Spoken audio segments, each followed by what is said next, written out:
paper, because guess what? All we have is each other. Though we look like we're moving back to old school values, where the family and the family unit is an important thing. So yeah, positivity and holding on to those positive things is coming. It's coming. It's all coming out. Wow.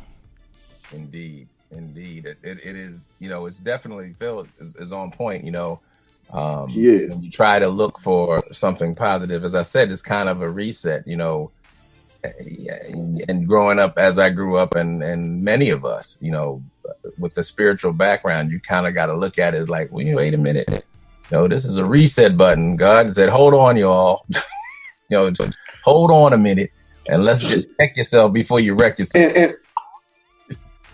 And that's so real, because sometimes we don't reset. We always, with our, and I'm just use my family as an example with my sons. Mm-hmm. I've always got them doing something. Yep. They always, if they when they wake up in the morning, they're getting ready for school. They go after school. They got after school programs. After school programs, they got sports.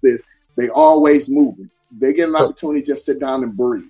So busy. Get an opportunity to just sit down and talk to dad. Yes. Right. Yes. I had a friend of mine, Nick Talaferro, said, we get so caught up and so busy doing stuff that we become humans doing that we don't even know how to be human beings anymore, and just how to relate to one another, and that's just it. with yourself. And because look at the other positive things we're about spending time with family. That can go either way. But that's plus or minus. But as a parent with a child, spend time with your children and ease their anxiety. I think it's, on the one hand, it's a blessing, obviously, to be able to work, then to be able to telework, and then to be able to be at home and kind of ease the anxiety of kids. I got to tell you though, one of the heroes to me, aside from the front line folks, who are, the first responders and the people that are there at the hospital serving you, I gotta tip my hat. And Time Magazine always does the person of the year. I think the people of the year, whenever they put it out, should be these K-12 teachers. These K-12 teachers have stepped up and done the damn thing. I mean, I work for a university in a university setting, and a lot of these college professors are having a fit trying to figure out how to do stuff online and all that. Right. And these K-12 teachers have put it together in like no time. We've gotten the kids laptops, and they're doing their thing, and they ain't fussing, they ain't complaining. They're doing it in many cases, obviously underpaid and without a raise. Absolutely. But they're doing it anyway for the love of the kids. So that is something I think that people are seeing. And with the kids staying home, the parents are learning that the teachers ain't lying. Your kids are bad. Your kids are bad.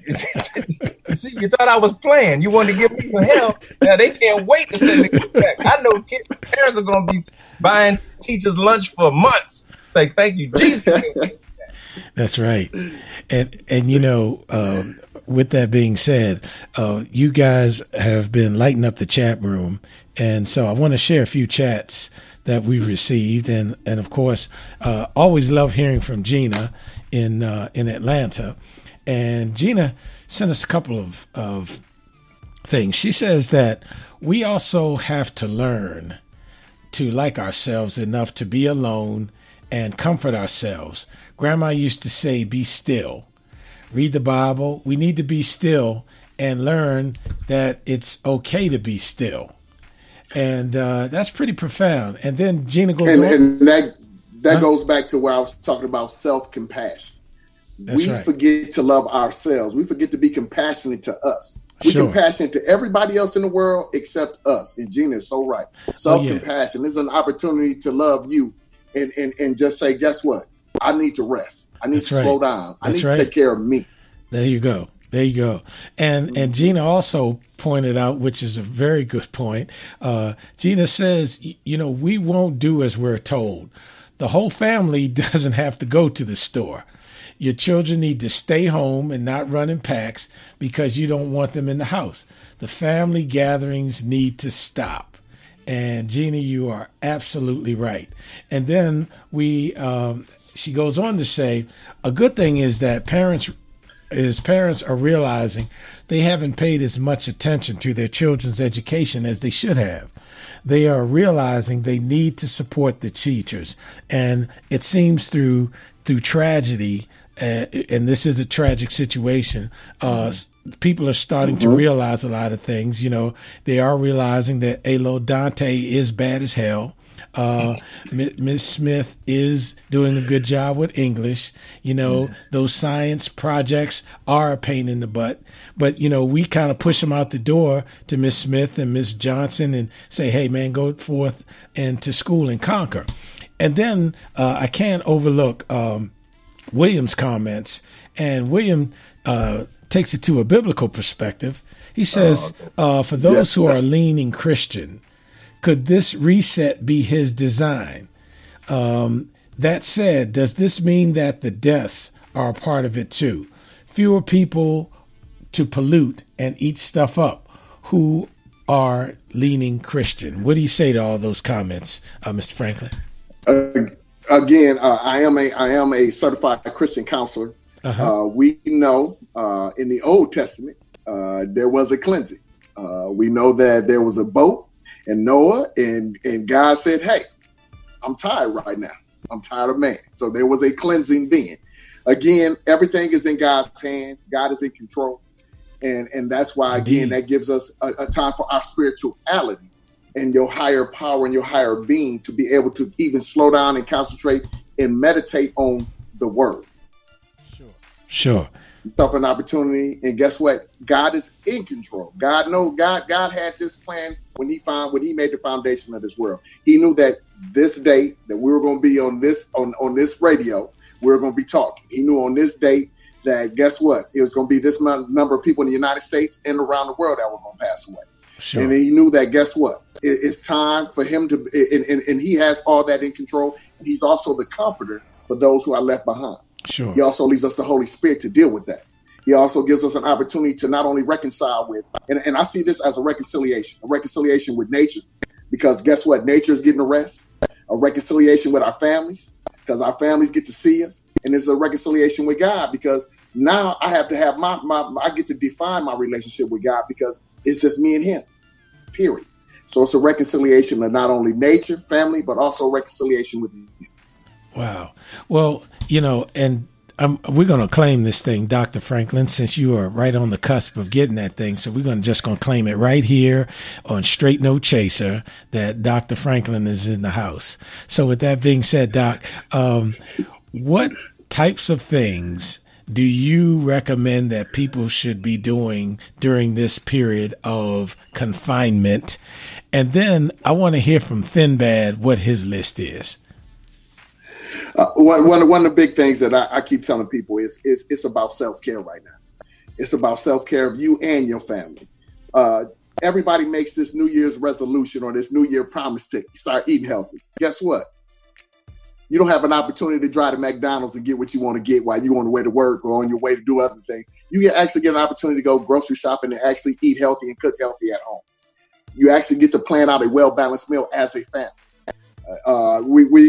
My sons and us, they have gym time with me. We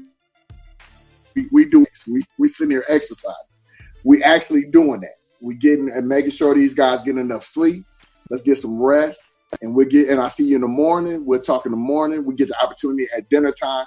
This is one that, usually when the hustle and bustle, we don't eat. We eat dinner on the go. We actually get to sit down and eat dinner and actually get to sit down and have that conversation. So those are those times that you can actually bond and bonding more with your family, because I'm blessed to have a 9 and 11-year-old. I know 13 and 15 is coming up where they won't even talk to me at all. So I'm trying to talk to them as much as I can now. Yes, sir. So those things. Turn the TV off, turn everything off, and just sit in the house in silence. Give yourself 30 minutes of silence each day. And that's even with the kids. Guess what? We cooking together. We doing things together. We planning things together. We going outside. We just playing the game of catch in the backyard. Give yourself an opportunity to get that 30 minutes of just silence. Because again, we still get so used to that hustle and bustle and programming that we still need to slow down during this time as well. Slow down. And I've been telling people, literally sit back and journal. And so you can have an opportunity 2 months, 3 months from now, when we come out of this, read what you've done to accomplish and get through this. Read the positivity things and all the positive things that you've done to get through this, because that's your story. And your story is going to be something great when you get out of this. You are going to be something great when we get out of this. So give yourself an opportunity to share the story. Guess what? Grandkids, great-grandkids, they get to actually see what happened when they had the pandemic back in 2020. Man, this is what happened to our family. This is what we did. These are the things we did. So it's an opportunity to start that chapter in that book for the family to read.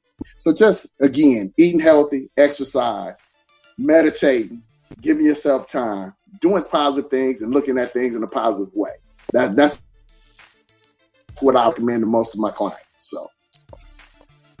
Yeah, though, that's a good one. That's a good one. And I told you when I started off earlier, I had my mask on because because one thing you left out is to wash regularly.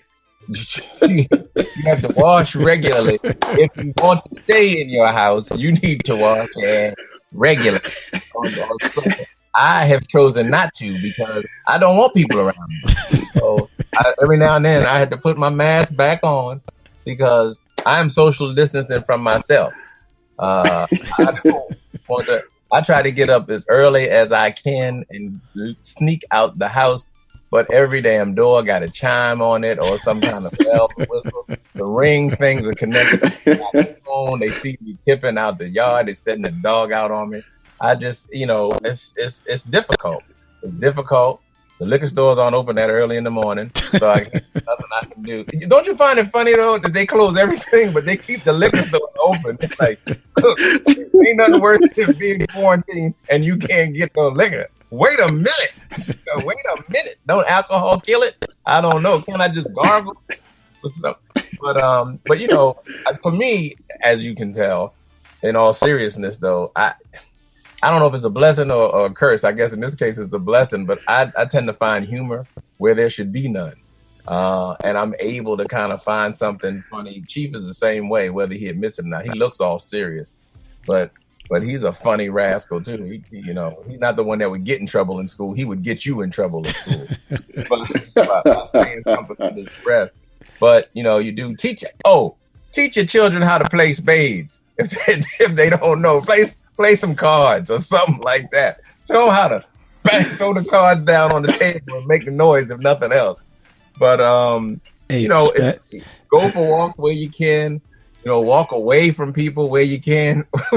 You come in because in order for me to really miss you, I have to be away from you. Other than that, I'm like, I'm gonna take my chances on this virus. If y'all say one more thing to me, I'm gonna go out here and get 5 feet near somebody. I'm gonna move a foot closer. I'm gonna see how much closer I can get. Because y'all gonna get so damn crazy. I can't take it. And in my case, I'm the only guy in a house full of women, ranging in age from just about to be 13. She might make it if we get through this coronavirus. She might make it to 13, all the way to 85.